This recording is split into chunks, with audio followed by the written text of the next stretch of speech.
when we went to see the type of development that is taking place.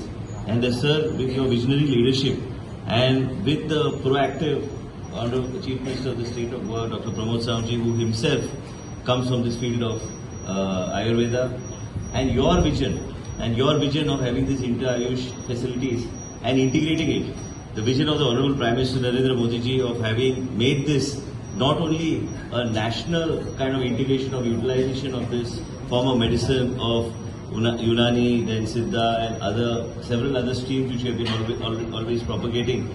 But sir, today this has gone on a very different level and globally people recognize this science.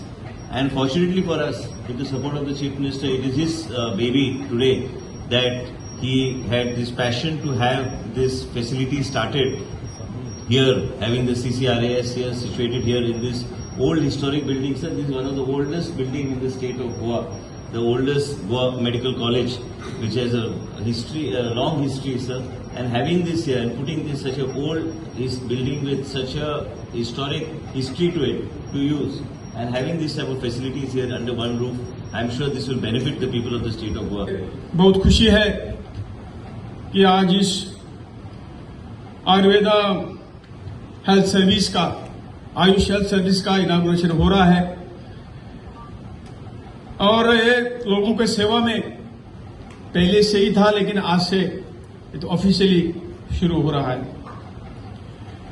मैं सबसे पहले माननीय मुख्यमंत्री doctor Pramod Sawant जी और गोवा सरकार के सभी officers हो, बाकी सब हो, जिन्होंने जिस तरह से इस health service, Ayush health service centre को जिस तरह से सपोर्ट किया, और इनके लिए ये आज हम जो कुछ यहां सेवा आगे देंगे उसका निश्चित तौर से गोवा के लोगों को फायदा मिलेगा और इनके सपोर्ट के वजह से ये आज ठीक तरह से शुरू हो गया है।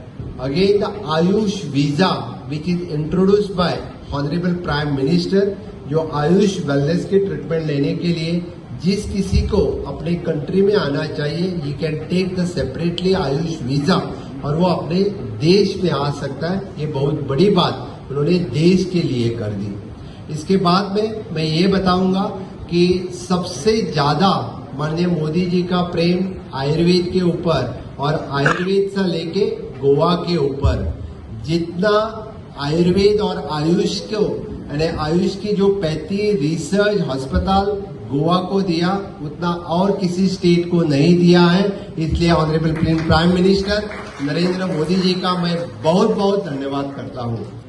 आयुष सेक्टर के जरिए दुनिया को जोड़ने का हम लोगों ने काम की है मोदी जी के नेतृत्व में। और आप लोगों को मालूम है, पहली बार के लिए WHO ने उनकी एक्सटेंशन कार्यालय हिंदुस्तान में ही स्थापना की है, जामनगर गुजरात में। ये this is one of the tallest success story ever created in the last 75 of our independence. ये भी संभव हुई सिर्फ हमारे प्रधानमंत्री जी की मेहनत की वजह से। उनकी जो पावरफुल इन्फ्लुएंस है ग्लोबल सोसाइटी में, इसके वजह से आज मुझे लगता है कि हर हिंदुस्तानी गर्व महसूस करता है। तो अब हमें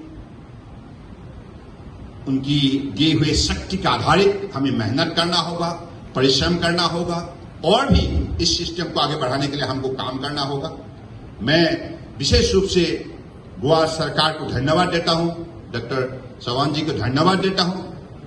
आप इसी सेक्टर से एक उत्पादित बहुत बड़े हस्ती है, इसलिए मुझे लगता है कि ये जो हम लोगों ने इंस्टीट्यूशन खड़ा की है उसकी क्वालिटी मेंटेनेंस लेगेसी के सिलसिले में आपके होते हुए कोई चिंता का कारण नहीं है, क्योंकि आपको मालूम है इस पद्धति को हम कैसे आगे बढ़ाए। और गोवा एक ड्रीम डेस्टिनेशन है, सिर्फ देशवासियों के लिए नहीं, दुनिया के लिए। इतने खूबसूरत है। कल मैं श्रीपद नायक जी को बता रहे थे, गाड़ी से जब एयरपोर्ट में आए तो ये बता रहे थे आप लोग कितनी सौभाग्यशाली है, गोवा का इसमें गोवा का जन्म मतलब जिसको भी गोवा में जन्म मिला है, शायद आप लोग हमें से देखते हैं सुबह शाम इतना महसूस नहीं करते। हम जब बाहर से आते हैं उनका दृश्य देखते ही भगवान को याद आ जाता है, हे प्रभु आपने गोवा को कैसे आशीर्वाद दी, कितना वरदान दे रखी, जहां नजर डालो ही खूबसूरत ही खूबसूरत, beauty exist everywhere. This is the power of Goa personality. इसलिए अगले दिनों में जब गोवा में ऐसा संस्था खड़ा होंगे और दुनिया की जब अलग अलग प्रांतों से लोग पर्यटक जो आएंगे गोवा को देखने के लिए, यहां इस चिकित्सा व्यवस्था से उनका शरीर और मन में जब तंदुरुस्त मिलेगा, संतुलित हो जाएगा, आनंदित हो जाएगा, तो गोवा उनके जीवन में हमेशा एक यादगार बने रहेंगे।